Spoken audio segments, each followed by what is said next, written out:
This is the story of the wonderful little girl named Goody Two-Shoes, read by Phil Chenevert.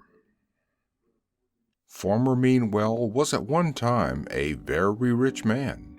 He owned large fields and had fine flocks of sheep and plenty of money. But all at once his good fortune seemed to desert him. Year after year his crops failed, his sheep died off, and he was obliged to borrow money to pay his rent and the wages of those who worked on the farm. At last he had to sell his farm, but even this did not bring him in money enough to pay his debts, and he was worse off than ever. Among those who had lent money to Farmer Meanwell were Sir Thomas Gripe and a farmer named Grassball. Sir Thomas was a very rich man indeed, and Farmer Grassball had more money than he could possibly use. But they were both very greedy and covetous, and particularly hard on those who owed them anything. Farmer Grassball abused Farmer Meanwell and called him all sorts of dreadful names, but the rich Sir Thomas Gripe was more cruel still and wanted the poor debtor shut up in jail. So poor Farmer Meanwell had to hasten from the place where he had lived for so many years in order to get out of the way of these greedy men. He went to the next village, taking his wife and his two little children with him, but though he was free from Gripe and Grassball, he was not free from trouble and care. He soon fell ill, and when he found himself unable to get food and clothes for his family, he grew worse and worse, and soon died. His wife could not bear the loss of her husband, whom she loved so dearly, and in a few days she was dead.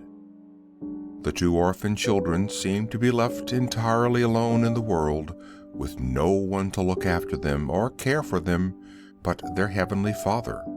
They trotted around hand in hand, and the poorer they became, the more they clung to each other. Poor, ragged, and hungry enough they were. Tommy had 2 shoes, but Marjorie had just 1. They had nothing to eat but the berries that grew in the woods and the scraps they could get from the poor people in the village, and at night they slept in barns or under haystacks. Their rich relations were too proud to notice them, but Mr. Smith, the clergyman of the village where the children were born, was not that sort of man. A rich relation came to visit him, a kind-hearted gentleman, and the clergyman told him all about Tommy and Marjorie. The kind gentleman pitied them and ordered Marjorie a pair of shoes and gave Mr. Smith money to buy her some clothes, which she needed sadly. As for Tommy, he said he would take him off to sea with him and make him a sailor. After a few days, the gentleman said he must go to London and would take Tommy with him, and sad was the parting between the 2 children. Poor Marjorie was very lonely indeed without her brother, and might have cried herself sick but for the new shoes that were brought home to her. They turned her thoughts from her grief, and as soon as she had put them on, she ran into Mrs. Smith and cried out, "2 shoes, ma'am, 2 shoes!" These words she repeated to every one she met, and thus it was she got the name of Goody Two-Shoes.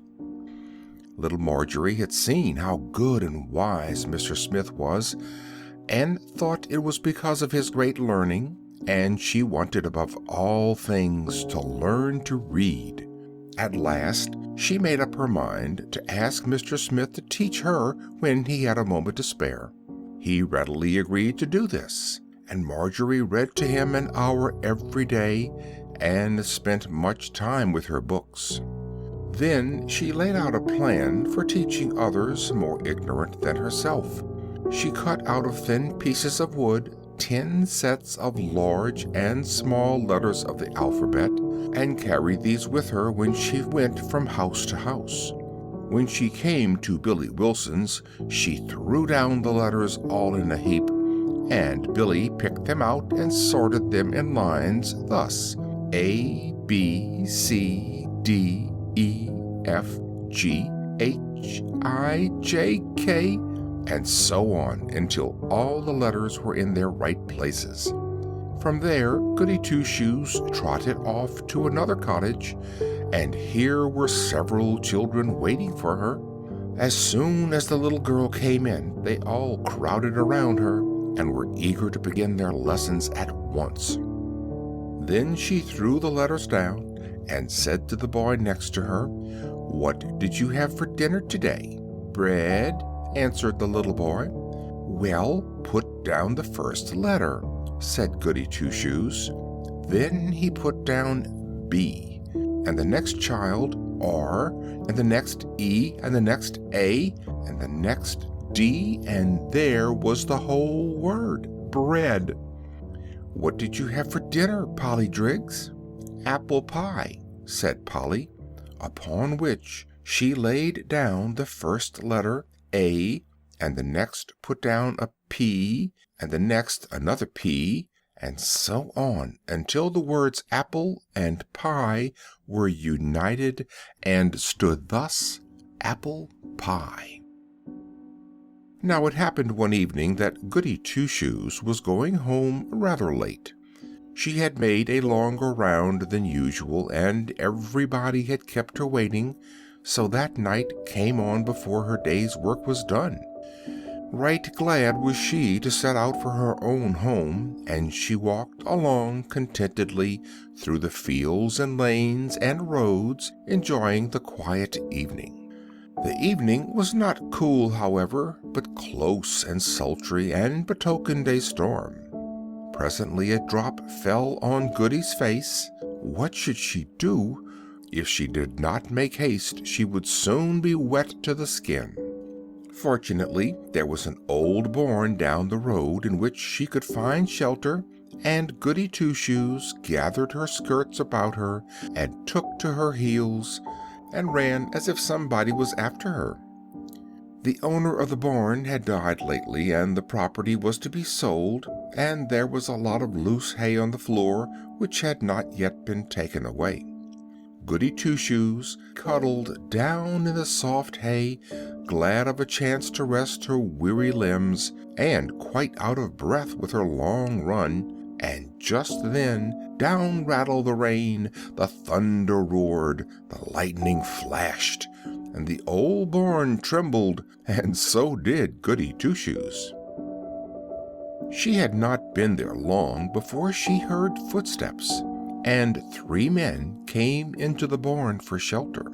The hay was piled up between her and them, so that they could not see her, and, thinking they were alone, they spoke quite loudly.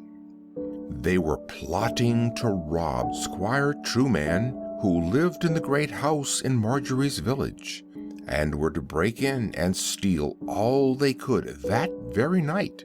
That was quite enough for Goody Two-Shoes. She waited for nothing, but dashed out of the barn and ran through rain and mud till she came to the squire's house. He was at dinner with some friends, and any one but Goody would have found it difficult to gain admission to him. But she was well known to the servants, and was so kind and obliging that even the big fat butler could not refuse to do her bidding, and went and told the squire that Goody Two-Shoes wished very much to see him. So the squire asked his friends to excuse him for a moment, and came out and said, "Well, Goody Two-Shoes, my good girl, what is it?" "Oh, sir," she replied, "if you do not take care, you will be robbed and murdered this very night." Then she told all she had heard the men say while she was in the barn. The squire saw there was not a moment to lose, so he went back and told his friends the news he had heard. They all said they would stay and help him take the thieves. So the lights were put out to make it appear as if all the people in the house were in bed, and servants and all kept a close watch both inside and outside. Sure enough, at about 1 o'clock in the morning, the three men came creeping up to the house with a dark lantern and the tools to break in with. Before they were aware, 6 men sprang out on them and held them fast. The thieves struggled in vain to get away. They were locked in an outhouse until daylight, when a cart came and took them off to jail. They were afterward sent out of the country, where they had to work in chains on the roads, and it is said that one of them behaved so well that he was pardoned and went to live in Australia, where he became a rich man. The other 2 went from bad to worse, and it is likely that they came to some dreadful end, for sin never goes unpunished. But to return to Goody Two-Shoes, one day as she was walking through the village, she saw some wicked boys with a raven at which they were going to throw stones. To stop this cruel sport, she gave the boys a penny for the raven and brought the bird home with her. She gave him the name of Ralph, and he proved to be a very clever creature indeed.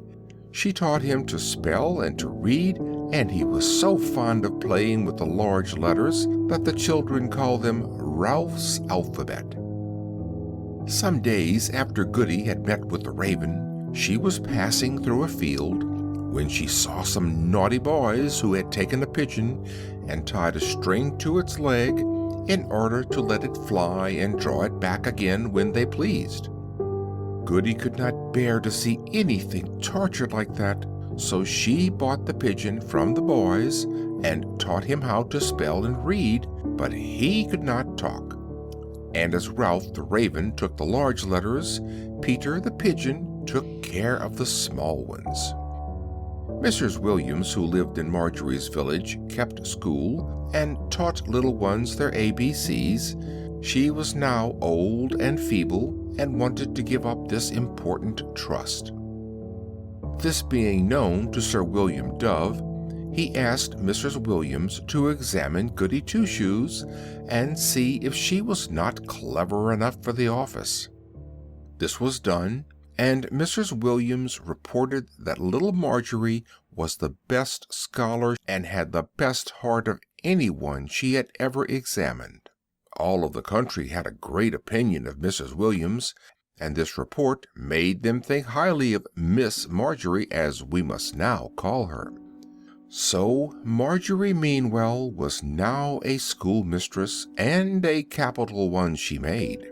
The children all loved her, for she was never weary of making plans for their happiness.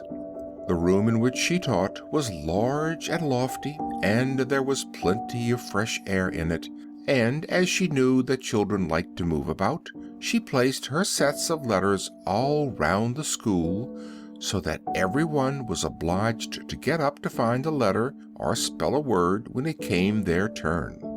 This exercise not only kept the children in good health, but fixed the letters firmly in their minds. The neighbors were very good to her, and one of them made her a present of a little skylark whose early morning song told the lazy boys and girls that it was time they were out of bed. Some time after this, a poor lamb lost its dam, and the farmer being about to kill it, she bought it of him and brought it home to play with the children. Soon after this, a present was made to Miss Marjorie of a dog, and as he was always in good humor and always jumping about, the children gave him the name of Jumper. It was his duty to guard the door, and no one could go out or come in without leave from his mistress. Marjorie was so wise and good that some foolish people accused her of being a witch, and she was taken to court and tried before the judge. She soon proved that she was a most sensible woman, and Sir Charles Jones was so pleased with her that he offered her a large sum of money to take care of his family and educate his daughter. At first she refused, but afterwards went and behaved so well, and was so kind and tender, that Sir Charles could not permit her to leave the house, and soon after made her an offer of marriage.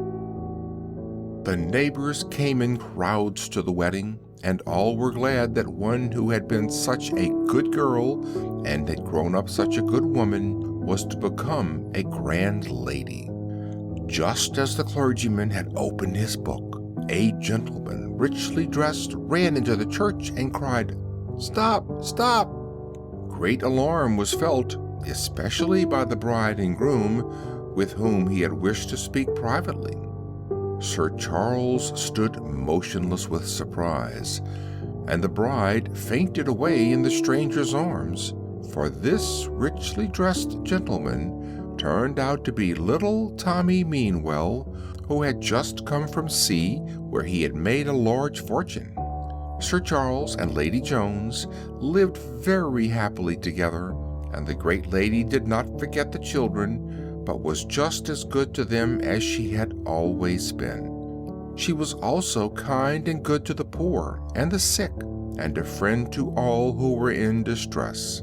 Her life was a great blessing, and her death the greatest calamity that ever took place in the neighborhood where she lived, and was known as Goody Two-Shoes.